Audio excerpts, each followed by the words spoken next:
Bonjour chers frères et sœurs de l'Église de l'I-Jésus, nous sommes aujourd'hui le jeudi 2 juin 2022 et nous allons terminer la méditation de l'Épître aux Romains en considérant les versets 17 à 27 du dernier chapitre, soit le chapitre 16.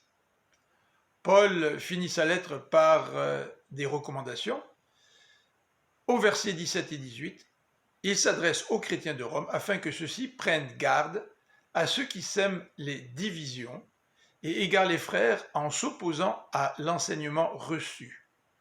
Éloignez-vous d'eux, dit Paul.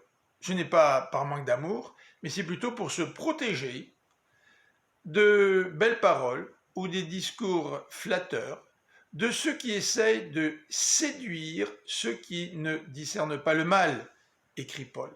Ces gens ne servent pas Christ, mais plutôt leurs propres intérêts. Au verset 19 et 20, Paul exprime sa joie de voir l'obéissance des chrétiens de Rome.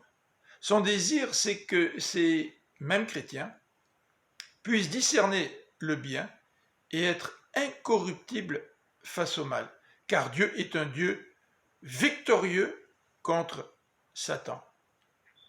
Dans les versets 21 à 24, Paul va transmettre les salutations de ses collègues pour les chrétiens de Rome.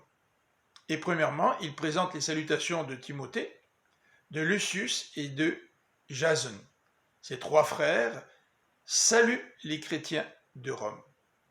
Ensuite, Paul va leur transmettre les salutations de Tertius, son secrétaire, qui écrit pour lui, de Gaius, qui offre à Corinthe l'hospitalité à Paul, et chez qui toute l'Église se réunit.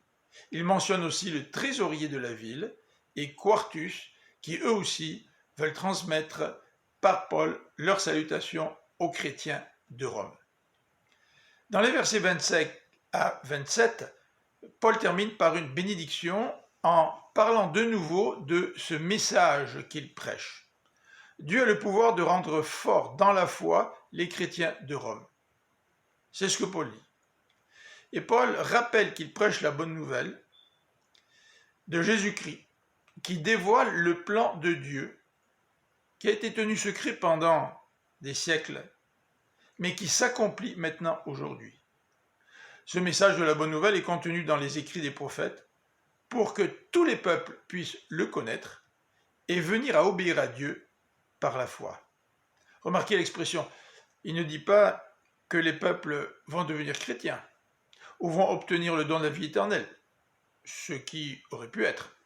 Mais il choisit l'expression suivante, venir à obéir à Dieu par la foi. Donc c'est la foi qui est le moyen de notre salut, mais la foi nous permet d'obéir à Dieu. La foi n'est pas distincte de l'obéissance du chrétien à Dieu. Et Paul termine par ces paroles, à Dieu la gloire par Jésus-Christ. Amen.